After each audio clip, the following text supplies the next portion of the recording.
Click on Layout and Design on the left-hand side to switch to Design mode. Click on Editor in the middle to scale the current page. On the left-hand side, you will see all the elements and widgets on the current page. If you select one of the elements, it will expand and display the layers. Each element has various layers, and each layer can be styled.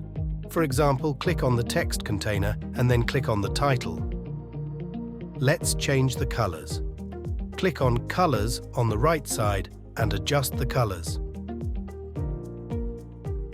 You can also explore existing design concepts for each element. Click on Design Concepts and browse through them.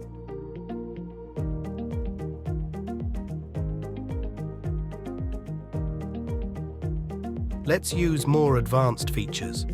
For instance, if you click on the Inherit icon, the design will be inherited by all the same elements. This is useful so that you only have to change the design in one place.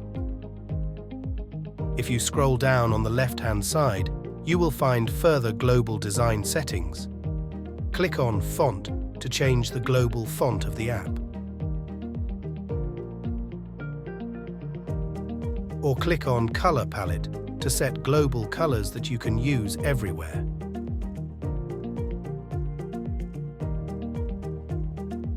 As soon as you are finished with the design, click on the Save button in the bottom right corner. Now let's click Live and see our changes.